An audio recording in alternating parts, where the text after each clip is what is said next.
Et si vous étiez un handiparent, un parent en situation de handicap et invisible? Fréquence Parents, le podcast qui rend visible et donne la parole aux parents en situation de handicap pour que les choses bougent. Je m'appelle Floriane, j'habite dans la région lyonnaise, j'ai 35 ans. Je suis depuis peu, ça fait déjà 3 ans, maman. Sinon, en parallèle, je suis porteuse de 2 handicaps, visibles et invisibles. Donc visible, le fauteuil roulant, j'ai une atteinte au niveau de la moelle épinière. Et invisible, puisque j'ai une maladie auto-immune. En ce qui concerne mon métier, donc je suis dans le domaine de la communication. Et en parallèle, je suis aussi créatrice de contenu sur les réseaux sociaux pour parler du handicap de manière générale.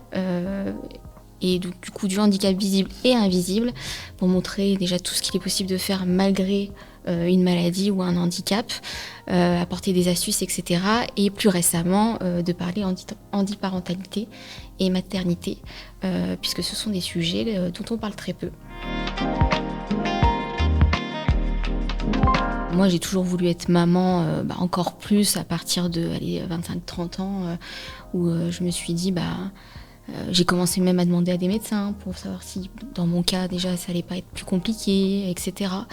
Et en plus, moi, j'ai cette chance-là par rapport à d'autres où j'ai pas eu recours à la PMA, par exemple, pour pouvoir tomber enceinte. Donc, c'était quand même, entre guillemets, un peu plus facile pour tomber enceinte. Donc voilà, ça a toujours été une envie chez moi, en tout cas, d'avoir 1 ou 2 enfants.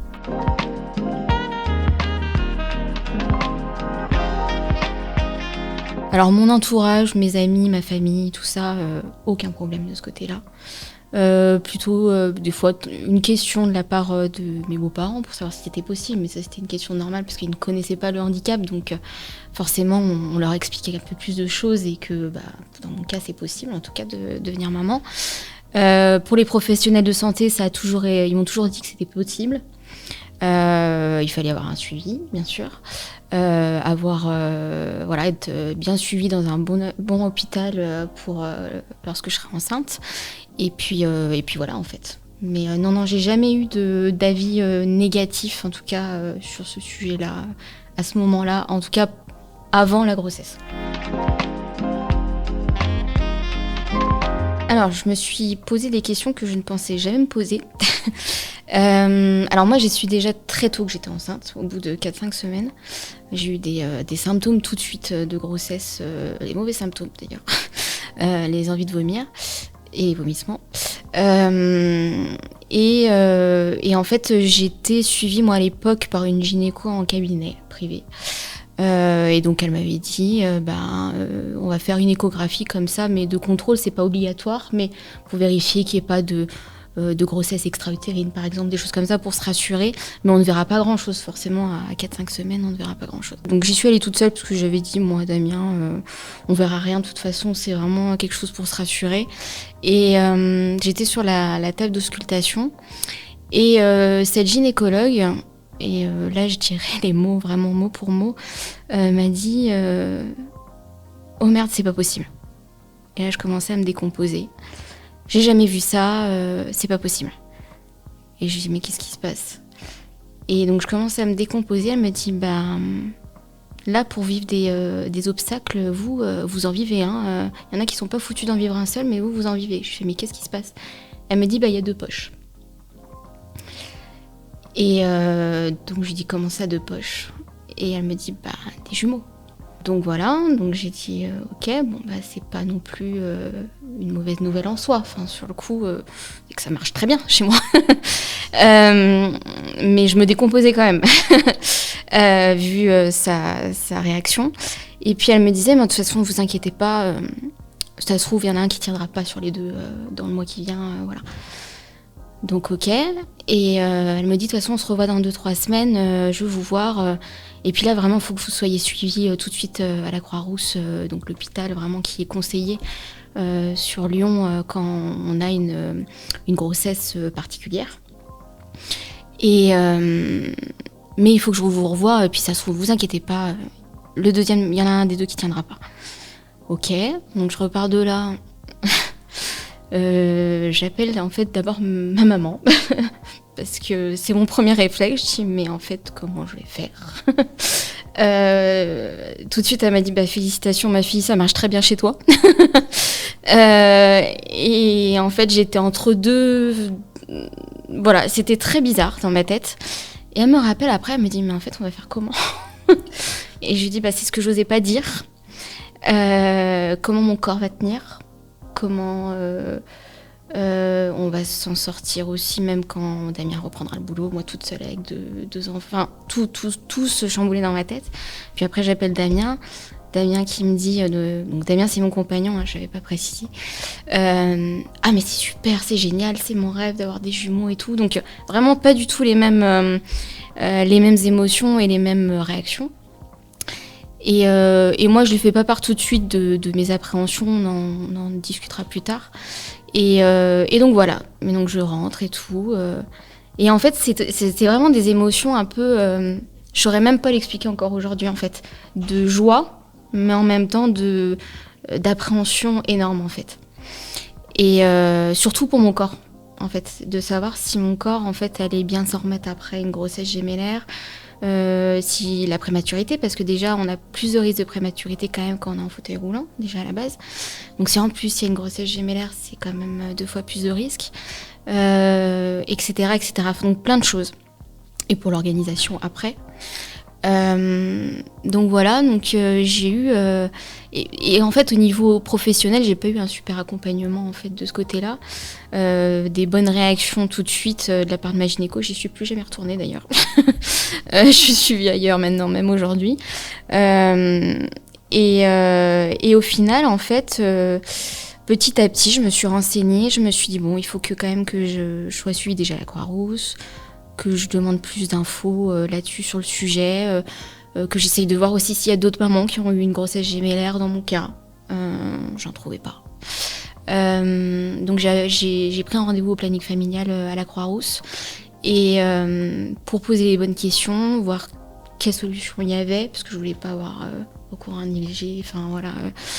Mais en même temps j'avais très peur, je demandais des avis à mes médecins, MPR, etc. Et moi ils m'avaient dit que forcément il y avait plus de risques dans mon cas à moi, que je vais mettre plus de temps à m'en remettre physiquement, plus de risques de prématurité forcément, et après ça restait mon choix.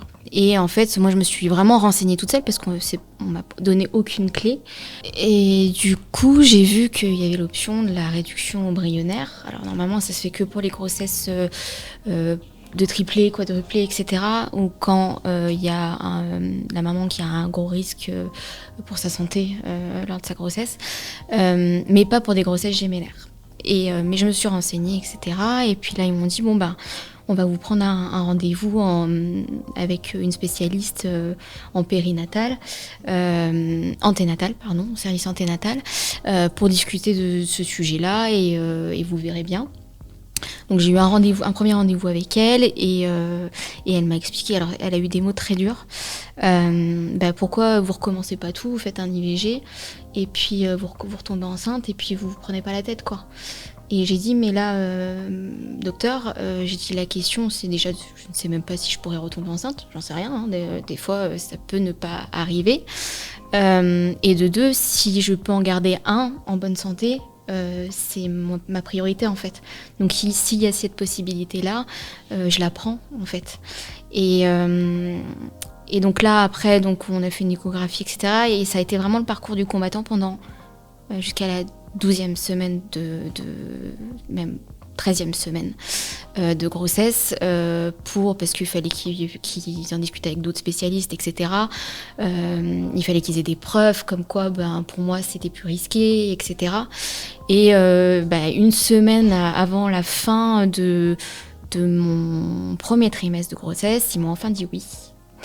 Alors ça a été une décision quand même très difficile pour moi à prendre, et même au niveau du couple, parce que lui il aurait aimé, on a regardé 2, mais il a dit de toute façon si c'est une question de santé, ça se pose pas, et il va falloir prendre cette décision.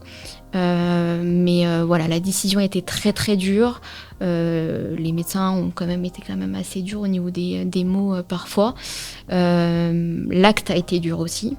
Mais voilà, et après ça a entraîné quand même beaucoup de contractions, j'ai eu quand même une grossesse assez compliquée, donc c'est quand même un acte pas anodin, donc voilà, et c'est pour ça sûrement que j'ai aussi accouché prématurément à 32 semaines. Donc voilà un peu comment ça s'est passé au début. Mais ça a été une grossesse pas de tout repos.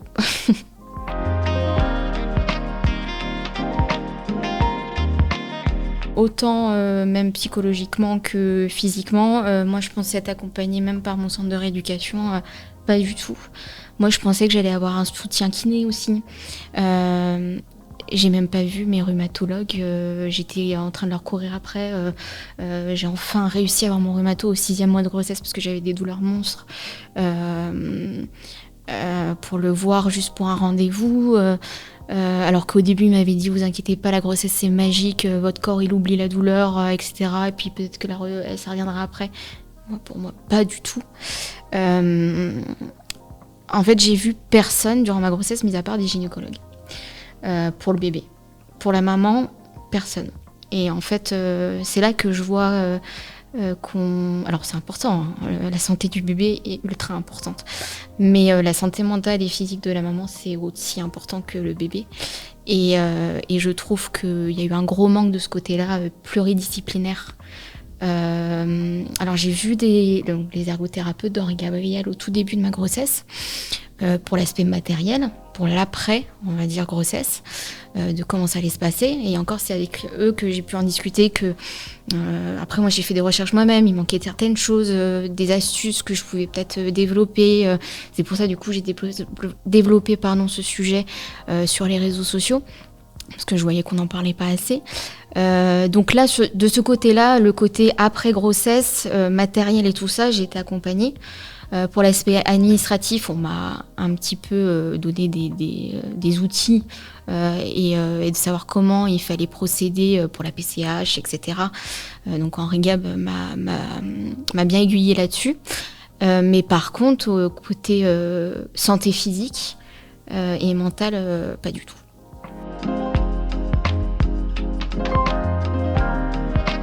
Alors déjà, ma fille n'est pas retournée tout de suite à la maison puisqu'elle était préma. Donc il y a eu tout le côté prématurité et aussi accessibilité en néonatologie. Voilà comment on pouvait adapter les choses pour que je puisse m'occuper de ma fille aussi quand je la voyais. Alors il faut savoir déjà, la Croix-Rousse, moi c'était prévu, césarienne programmée sous anesthésie générale. Si j'arrivais à terme, ma chambre était prévue. Normalement, déjà, on a la chance dans la ville comme Lyon, donc cet hôpital dispose en fait de 2 chambres PMR avec tout ce qu'il faut pour apprendre les premiers gestes avec bébé et avec des ergothérapeutes d'ailleurs. Je n'ai pas eu cette chance-là puisque ma fille est née prématurée et en fait donc cette chambre-là n'était pas disponible en cas d'urgence. Ce qui est dommage parce que les urgences ça arrive à tout le monde. Et en fait il n'y avait pas de place en néonat, donc ma fille a été transférée donc dans un autre hôpital qui n'avait pas de chambre PMR adaptée pour moi, donc à Lyon Sud. Et donc, moi, j'ai dit, en fait, quand j'ai percé la poche des os, en fait, c'était un mercredi soir aux urgences. Ils m'ont dit, dès qu'on a fait les injections de corticoïdes, dans les 24 heures, on peut lancer la césarienne. Et là, j'ai dit, non, si vous n'avez pas de place en néonat, moi, je tire les dents, je tiens le coup et j'attends. Et je veux attendre. Donc, j'ai eu des contractions monstres pendant 5 jours. Donc tout le week-end, du mercredi au lundi inclus. Et le lundi, ils m'ont pas laissé le choix, ils m'ont dit on n'a toujours pas de place en néonat. Mais on va lancer la césarienne parce que vous souffrez trop.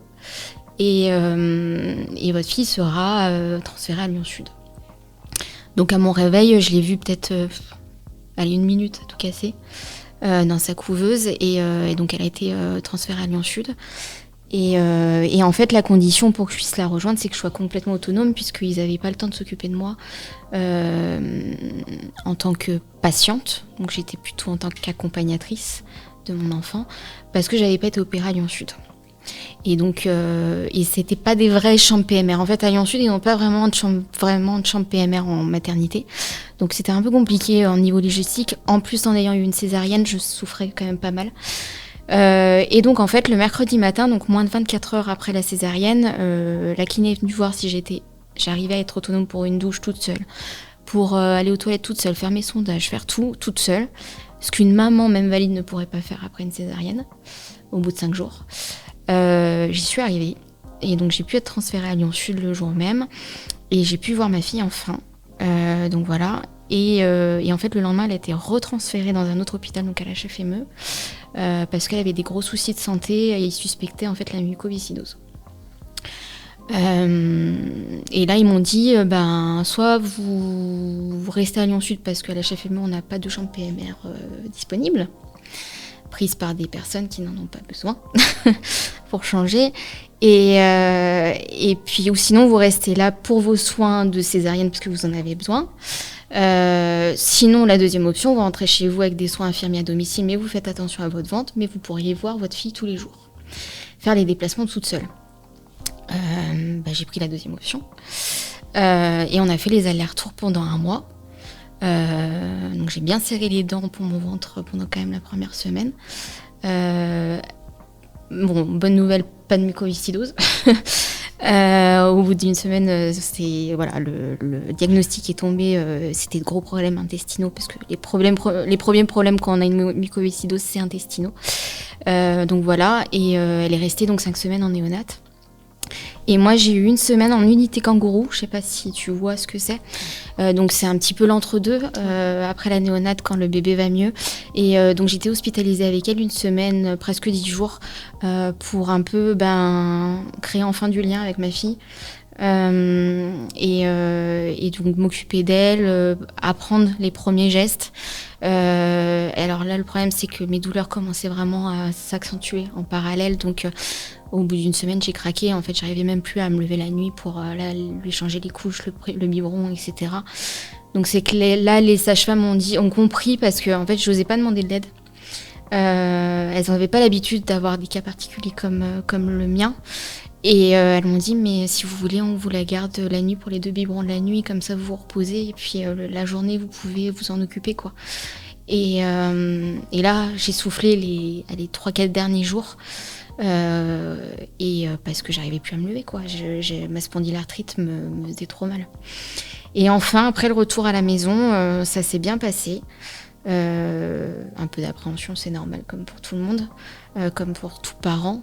Après, je pense qu'on avait bien cadré les choses au niveau matériel et au niveau tout ça, il nous manquait rien. Et puis voilà, après mon moment d'appréhension, c'est quand Damien a repris le travail à peu près une dizaine de jours après. Et puis parce que j'ai pas trouvé en fait d'aide humaine par la PCH, comme je suis pas dans Lyon même, je suis en agglomération, le secteur faisait que je n'ai pas trouvé d'aide humaine à ce moment-là, la PMI n'a pas trouvé pour moi, ni la métropole, enfin voilà, j'ai toqué à toutes les portes sur le créneau. En fait, le problème c'est que je suis un peu entre 2 chaises, c'est-à-dire que je suis pas assez handicapée et peut-être, enfin voilà, ou pour pas avoir assez besoin d'une grande aide humaine.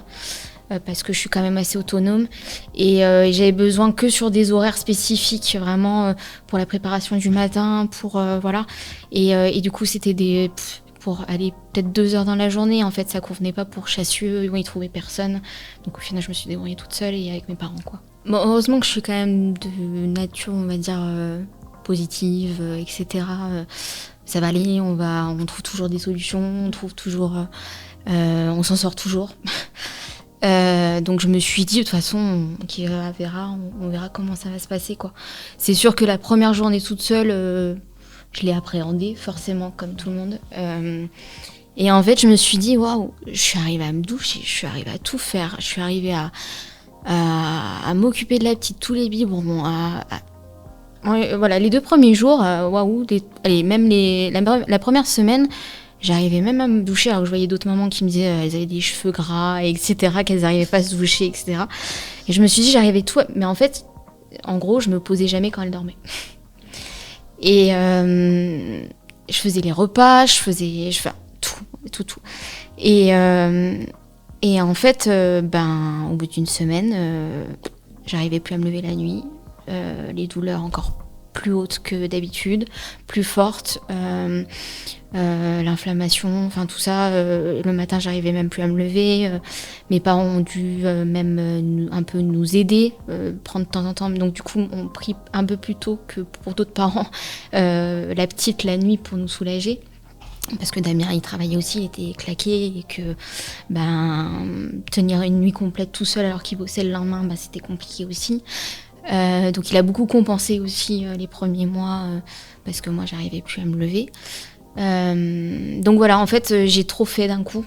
Et moi, le problème, c'est que je fais trop, je m'écoute pas assez. Et puis après, mon corps, il me le fait payer. Et en même temps, c'est normal. Puis je venais d'accoucher, quoi. Ça faisait 1 mois que j'avais accouché et que je pense qu'avec le stress en plus que j'ai vécu, parce que j'ai pas vécu un accouchement lambda avec, on va dire, facilité, on va dire. Il y avait la fatigue qui s'accumulait et puis tout ce stress qui retombait aussi, quoi. Donc forcément, tout ça s'est ajouté et donc ça a été un peu l'hécatombe, quoi. J'ai fait ma demande de PCH, donc je l'ai envoyée avec l'extrait de naissance le jour de la naissance de ma fille. Et l'aide, toutes les aides qu'on peut avoir matérielles, financières, etc., je les ai reçues, donc j'ai accouché le 17 octobre, je les ai reçues en avril. Quelqu'un qui perçoit seulement une AAH, entre 900 et 1000 euros, avec le matériel qui est très onéreux, adapté, forcément c'est forcément plus onéreux, ne peut pas se payer tout ce matériel-là. Et donc du coup, doit attendre plus de 6 mois pour avoir une aide financière. Et là, ça, je trouve ça par contre très embêtant. Moi, ça va parce que j'avais un travail, j'avais un salaire qui tombait, etc. Et pendant mon congé maternité. Mais et puis j'ai un compagnon, je suis pas toute seule. Mes parents peuvent m'aider aussi un petit peu. Mais sinon, quelqu'un qui est tout seul, je sais pas comment il fait. Et dans les grandes villes, c'est tout le temps comme ça. Et encore apparemment, c'était court comme délai. Ça, je comprends pas par contre. Parce que du coup, pour se payer une aide humaine, en attendant, on fait comment ? Donc il y a un pré-dossier, il y a juste à envoyer en fait l'acte de naissance le jour de la naissance, mais le dossier est fait en fait, la MDPH nous connaît, il est préétabli, donc au final, je comprends pas pourquoi il y a autant d'attentes en fait, parce que le dossier a été envoyé, moi j'ai accouché prématurément, mais ça change pas le problème, je l'ai envoyé j'étais au 4e mois, donc voilà, c'est ça, c'est le gros point d'interrogation, justement, de pourquoi ça a mis autant de temps alors que mon dossier était connu et j'avais juste à envoyer l'acte de naissance, en fait. J'ai la PCH parentalité, ça je l'ai eu, ça c'est sûr. Pour l'aide ménagère, malheureusement, même avant d'être enceinte, je n'y ai jamais eu le droit, c'est moi qui me la paye. Je suis pas assez handicapée pour en avoir le droit, malheureusement. Pourtant, faut pas faire un dessin quand même, il n'y a pas besoin de faire un dessin pour comprendre, mais non, du coup, je me la paye, moi, l'aide ménagère, en tout cas, toutes les semaines, depuis des années.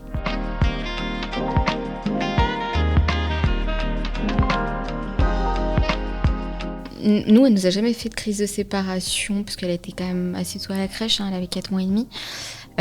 Donc elle a toujours été un peu dans l'environnement qu'elle connaissait, etc. Donc il n'y avait jamais eu de soucis. L'école, ça a été compliqué. On s'y attendait pas, on n'est pas préparé en tant que parents à cette étape-là. Et du coup, c'est là où elle a commencé à nous faire des crises de séparation. Et le cas par cas, quand il y a 28 élèves dans une classe, c'est compliqué. Donc je me demande comment ça peut se passer si un enfant est lui-même handicapé et qui rentre à l'école. Parce que du coup, là, ils m'ont dit, tout de suite, votre fille, elle est pas prête à aller à l'école, c'est pas possible, les crises qu'elle fait, etc. Et là, moi, je leur ai dit, mais c'est une crise d'insécurité et je sais qu'elle est prête, ma fille, elle est intelligente et ça passera. Et en fait, ils m'ont même demandé d'être présente à l'école avec ma fille dans la classe. Et en fait, tous les enfants, ils me prenaient pour une ATSEM, quoi. Et moi, le vendredi matin, j'avais la tête grosse comme ça, à essayer. Et en fait, Olivier, elle a joué qu'avec moi, et je trouvais que c'était pas lui rendre service. Et donc là, du coup, on a fait petit à petit, finalement, 1 heure par jour. Je faisais des retours à l'école. Je faisais près 2 heures par jour, 3 heures par jour. Et puis là, ça fait, enfin, depuis cette semaine, elle fait une journée complète. quand on dit que l'enfant en question ne devrait pas avoir à aider son propre parent qui est en situation de handicap, c'est fou parce que j'ai une petite anecdote, c'est que ma fille a 2 ans et demi, quand j'ai eu ma pneumopathie grave il y a 6 mois, quand je suis revenue d'hospitalisation, tous les jours, tous les matins, elle me prenait la main, elle me dit « Ça va maman, pas bobo maman ?» Et en fait je me dis « Mais c'est gentil ma fille, mais c'est pas à toi de me demander ça. C'est moi d'abord te demander si tu vas bien. » Et ça me donne des frissons encore. Mais du coup, voilà, j'ai encore des séquelles de la pneumo puisque j'ai un escar, etc. Donc l'infirmière, elle vient tous les matins. Et à chaque fois, infirmière, maman, c'est pour ton bobo, maman et tout. Donc, elle avait même pas 3 ans, 2 ans et demi, elle me demande ça. Et je me dis, mais bon, elle a une empathie folle à l'âge de 2 ans et demi, mais qu'elle devrait pas spécialement avoir en fait, même à 2 ans et demi quoi. Et à se poser des questions comme ça. Et après, c'est trop mignon quand elle me dit ça, mais en même temps quand on y réfléchit, je me dis à 10 ans et demi, elle pense déjà à ça quoi. On aime bien les belles histoires, voilà. Mais on voit pas le fond du problème en fait. C'est que à cet âge-là, ils ont besoin de légèreté, ils ont besoin de leur faire leur propre vie de jeunes enfants, jeunes adolescents, jeunes voilà, de faire des trucs comme tout le monde et pas forcément de s'occuper de leurs parents.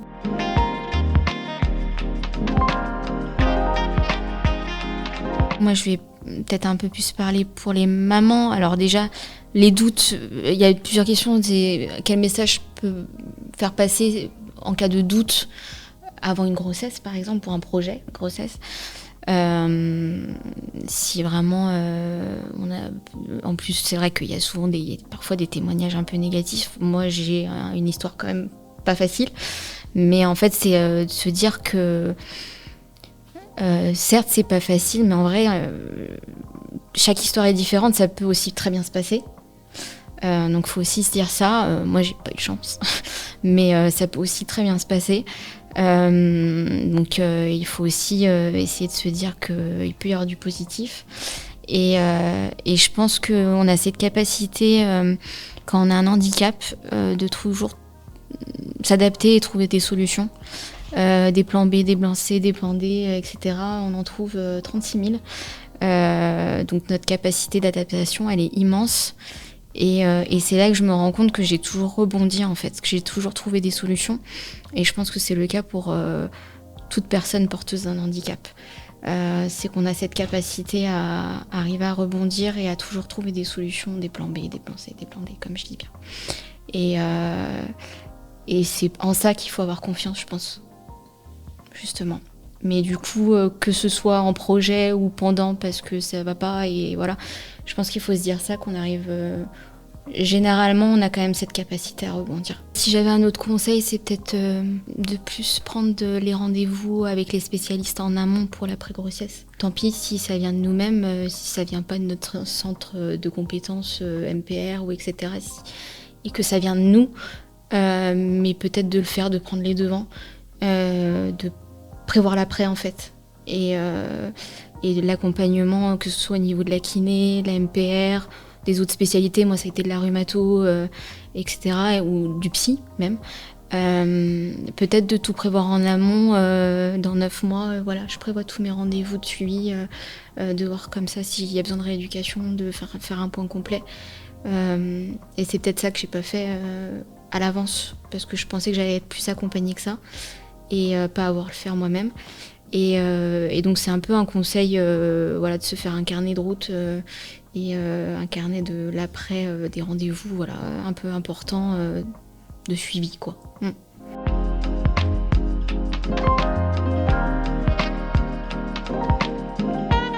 Oui, ça serait bien que ce type de personne soit présente déjà, par exemple, au moment... Moi, quand j'ai eu mon rendez-vous en RIGAB pour l'ergothérapie, pour l'aspect matériel, peut-être avoir justement ce parent-là qui connaît un peu le sujet, sans parler d'expertise, mais quand même, en tout cas, qui apporte son expérience, sa propre expérience pour aider le prochain parent, et qu'il soit peut-être présent, par exemple, à ce moment-là.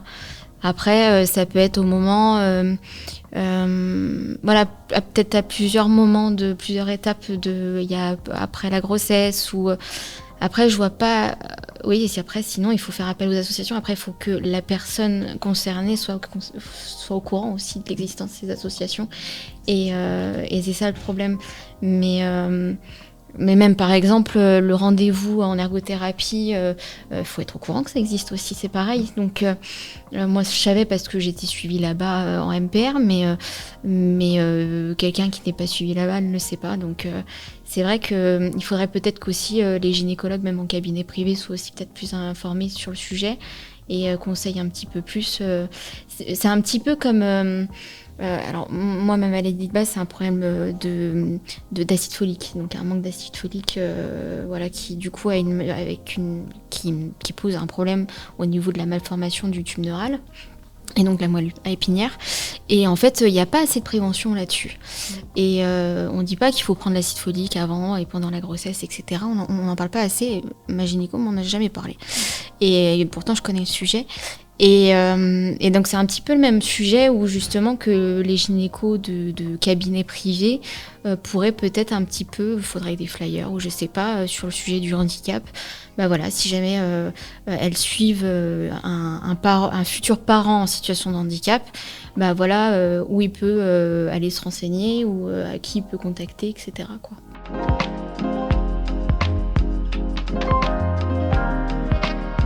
Il faut des témoignages. Et pour d'autres, qu'ils aient des exemples à qui se raccrocher. Et justement, pour notre expérience peut apporter des astuces aux autres, des conseils, des choses comme ça, des enseignements, voilà, des choses à faire ou pas faire, justement pour les personnes qui ont envie d'être parents et qui sont porteuses d'un handicap. Donc il faut des témoignages parce qu'il n'y en a pas assez. Et c'est pas encore un sujet dont on parle beaucoup.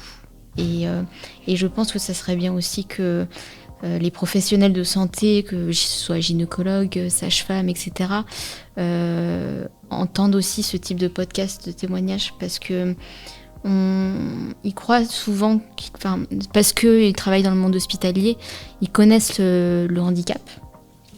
Mais en fait, c'est pas forcément le cas.